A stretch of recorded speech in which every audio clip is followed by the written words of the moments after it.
I have for a number of years team taught a workshop on collection, identification, ecology, and control of algae in association with the North American Lake Management Society. All those different parts are essential to a complete feel for algae and what you do with them. But this is just about the control today. There are a lot of forums, including past Cyanobacteria Collaborative meetings and various other conferences where monitoring and identification get discussed quite a bit. Control often doesn't get the attention it needs. It's not the easiest part by any means, but I realize there are a lot of people really interested in understanding what we do with algae or to prevent them from becoming a problem. So I'm going to cover virtually all of the methods that are used today in groupings, plus some of the background concepts you need to understand why we do what we do. It's certainly not exhaustive. This could be an entire college course if we wanted, but it should give you a decent feel for where we are, why we are where we are, and what options you may have at your disposal. Okay, a couple of simple caveats. Algae are photosynthetic organisms. They don't have differentiated tissue that we assign to higher plants, but they include cyanobacteria, all the other eukaryotic algae groups. Some of them are facultatively heterotrophic, which means they actually absorb organic compounds or eat organic particles. Some of them are obligate heterotrophs that just happen to have some photosynthetic pigment in them, and they get claimed as algae. Don't get hung up on trying to impose a strict order to something that's this difficult taxonomically. The taxonomy is always in flux. I have heard many times people say, cyanobacteria aren't algae. Yes, they are. I would say, oh, you have to keep them separate because they're fundamentally different. That is true. It's not a big deal. Algae is a very broad, inclusive word. It's not highly technical. I may use algae and cyanobacteria interchangeably. I shouldn't, but I may slip. Keep an eye out for that. When I really mean cyanobacteria, I'll probably say that. I may say blue-green algae, but you'll get the idea as we go forward. Other algae can be problems too. Cyanobacteria are not the only ones that produce toxins. They're certainly not the only ones that bloom, and they're not the only ones that cause wild fluctuations in pH and oxygen and things like that. So they're all important, but it's true that cyanobacteria have really been pushed to the forefront lately, and we've got a lot of tension going on there. The second caveat I've kind of already led to is that we have had a lot of discussion on monitoring harmful algal blooms and assessing risks, but not really as much about the control techniques. And control, of course, usually requires permits, and that gets into a lot of regulatory things. And there's a lot of preconceived notions, misconceptions, and just historical structure to the regulatory system that sometimes gets in the way of getting the job done. Sometimes there's a good reason for that, and you do need to understand it. The theory of algae management is really pretty simple. You either impose limits on the growth of algae or you increase the loss rates of algae to avoid problems. Actually doing it is a lot more complicated, and I'll try to cover some of those details. Okay, the ecological basis for algae control, which is an entire hour lecture in our day-long workshop, boils down to this. Algae blooms are a function of an imbalance between growth and loss. Too much grows and not enough is lost. You wind up with too much biomass. High algal productivity is not a bad thing. You want algae to grow, be eaten by zooplankton, which are eaten by small fish, which are eaten by big fish, that we then catch and everybody's happy. The reality is, though, that if you get production without constant processing of that production, you wind up with an algal bloom or a mat or some other biomass problem that you'd rather not have. So control seeks to either reduce the growth or increase the loss. Algae are not all alike, and the differences matter.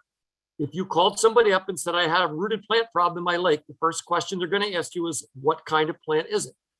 Same thing in algae. It's not just algae or algae. I've already explained it's a very large, broad, comprehensive group.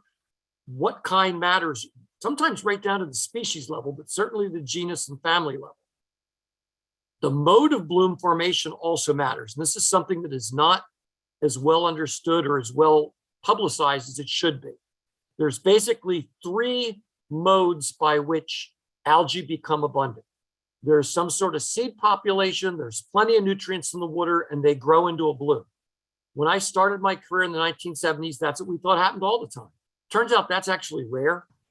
The real reasons it happens most often is they're growing near the sediment water interface, either in shallow water like green algae mats, or in the slightly deeper water, which is often the cyanobacteria, but not in the very deepest water where it's dark because they need light, where there's nutrients available coming out of the sediment, either by natural decomposition or under low oxygen conditions, you can get internal recycling, which I'll cover later. Those algae then float upward in the water column to create the bloom. This is why oftentimes you'll say, gee, there wasn't any bloom Friday, and now on Monday we've got a lot. That didn't grow organically in that space of time. It takes 2 or 3 weeks for that to happen in the water column. This stuff is popping up off the bottom. And then the other intermediate thing is if you have a stratified lake, algae will often grow at the thermocline, the boundary level between the upper and lower water layers. That's a very common occurrence with certain types of algae, some of the cyanobacteria, also some of the golden algae, which are a particular problem in drinking water reservoirs because oftentimes the intake is set right at that level and they create a lot of taste and odor.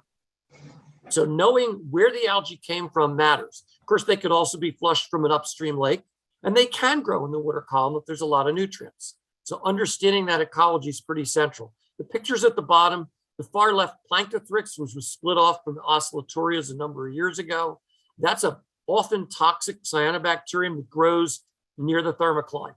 Chrysosphaerella is one of the goldens that also grows there. Gliatrichia and Dolichospermum. Dolichospermum is the newer name for Anabaena, which a lot of people are more familiar with. Those two invariably grow at the bottom and pop up to the top, creating gas pockets after they've had a chance to really grow. And then the filamentous greens tend to grow into those mats in much shallower water. So all that matters to what's going on out there.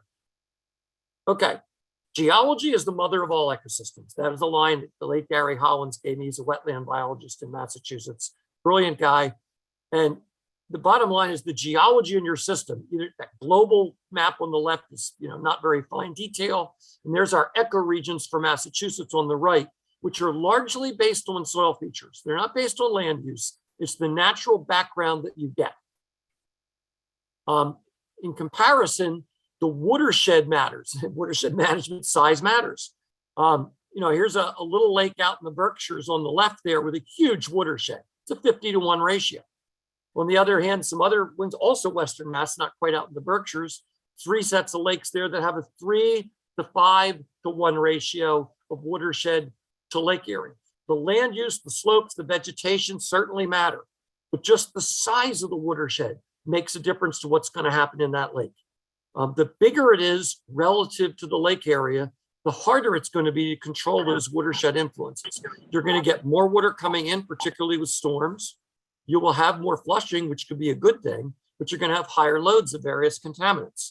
So this becomes an issue for management that you don't have any control over it for the most part. You've got the watershed. It is what it is. I've worked on lakes, the paired lakes that are next to each other with totally different watersheds in terms of size. And the people in the one can't understand why they can't be just like the ones in the other. There are certain things that are set for us that we don't get to control. Okay, land use I've already mentioned, clearly very influential. You can subdivide land use a lot of ways. The 3 primary groupings we think of is natural land or forested or at least vegetated, agricultural land, and urban land.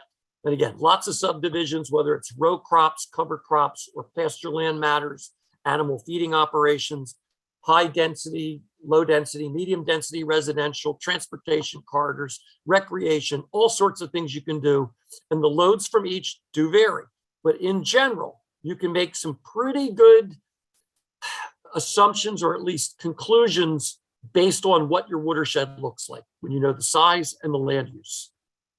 So job number 1 is managing the watershed. I'm going to talk a lot about in-lake methods and not as much about the watershed, but the reality is all the problems of the lake ultimately came from the watershed. I'll use an analogy later of a leaky boat, but I'll throw it out there now. If your lake is the boat and you've got leaks in it, water's going to come in. No matter what you do while you're in that boat, turning on the bilge pump or bailing out, water's going to keep coming in. You want to minimize that. However, if your boat is already full of water, patching the leaks isn't going to solve the problem. You've got to deal with the water in the boat. And that's the legacy phosphorus and nitrogen that have accumulated.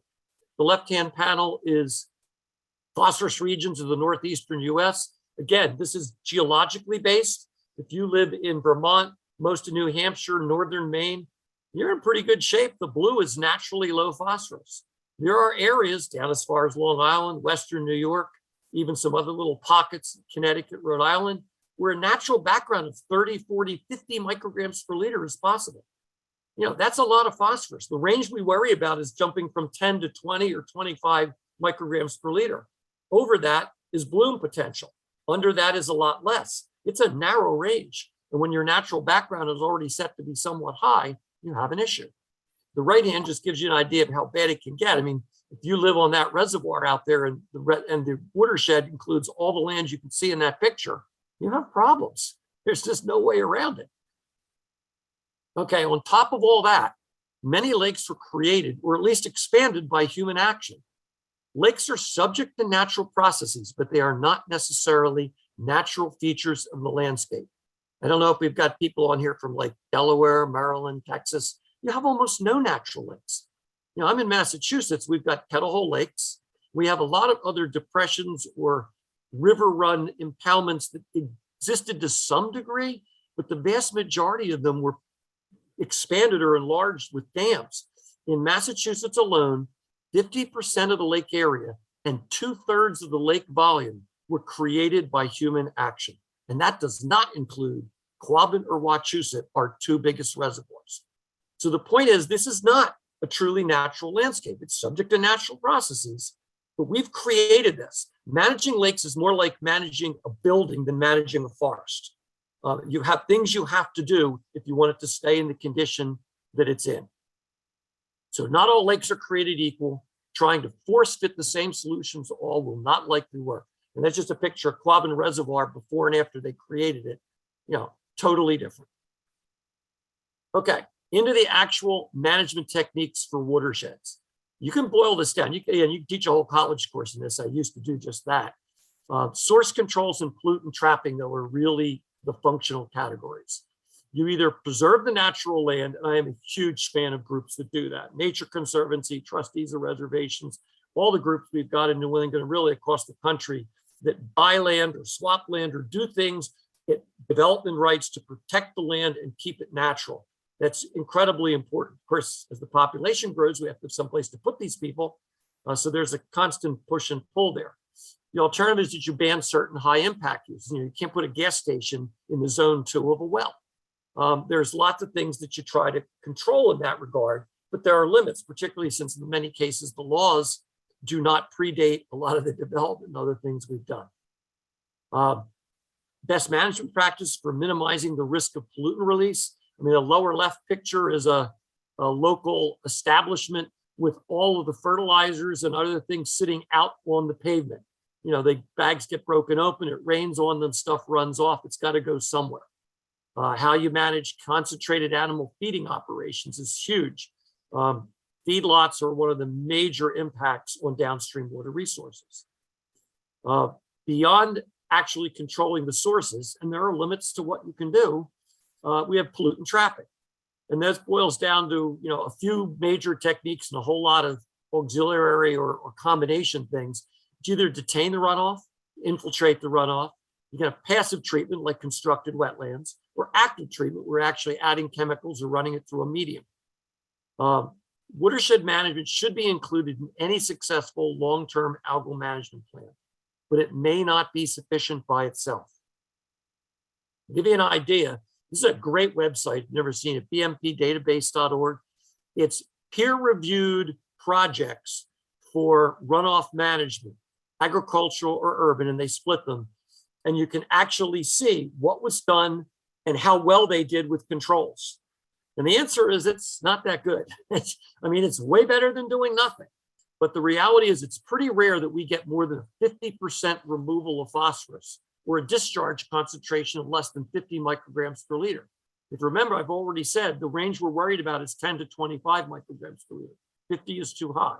Then we may get some dilution, we may get some attenuation on the way to the lake. There's lots of other things that may help us out.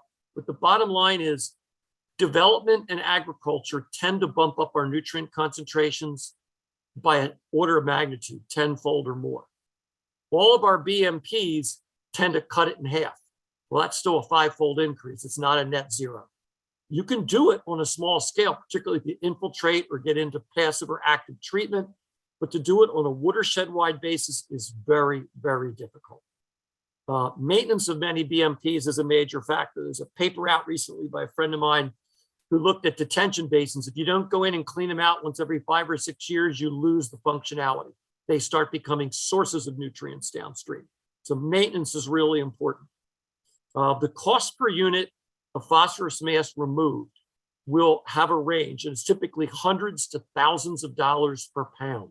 So every year you want to get out X number of pounds or kilograms of phosphorus and keep it from going in your lake. It's not cheap. It is not free. It's a difficult proposition. I'm not suggesting we have to throw up our hands and don't do it. We have to do all this stuff. This is critical to preserving our water resources, but it does mean it's probably not going to be enough by itself. Okay, I mentioned already, developed land typically increases nutrient loadings by more than the best management practices can reduce it.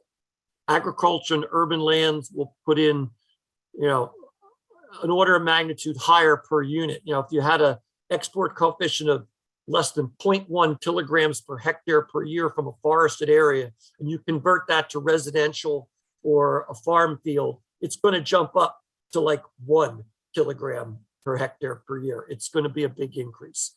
Water quality can be impacted with about 10% watershed development. There's some work done by Chris Bellucci in Connecticut back a ways that looked like that number there was around 6%. I've done stuff that suggests 10% is a pretty good number.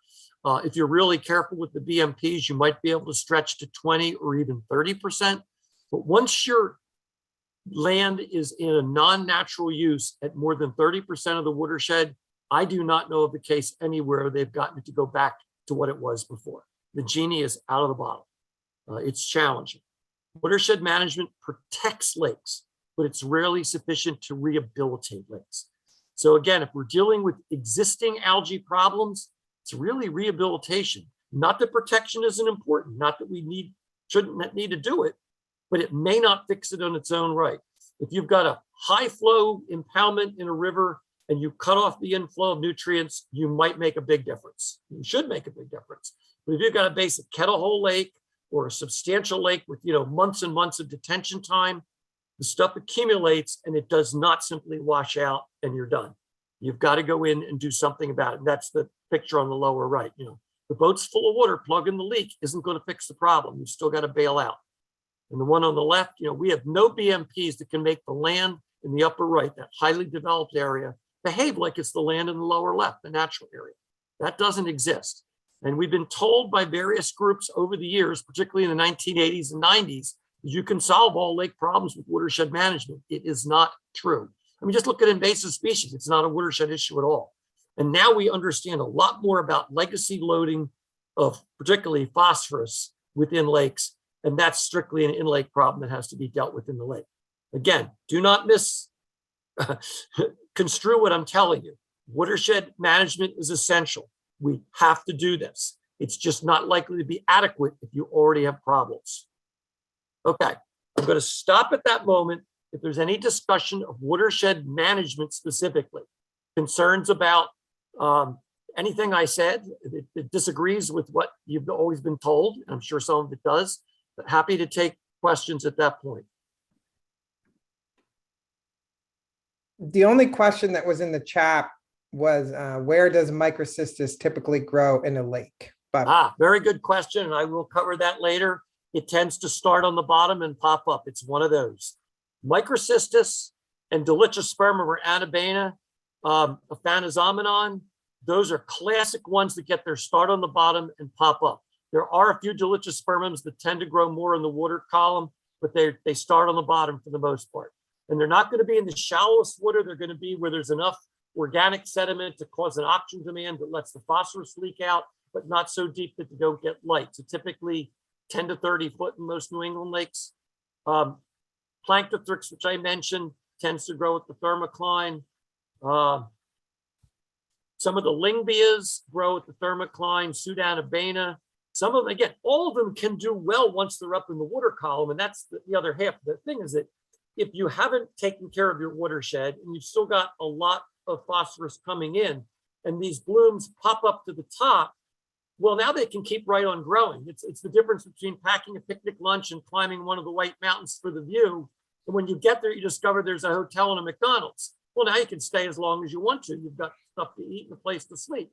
We're trying to manage the watershed to take away the option for these things to grow in the water column. Unfortunately, it won't stop them from starting up on the bottom if we haven't dealt with the internal load. And one more question from Tristan from Maine. Can you discuss some of the unintended consequences of infiltration? Unintended consequences of infiltration. Tristan, if you want to unmute your. Yeah, no, it's okay. I get it.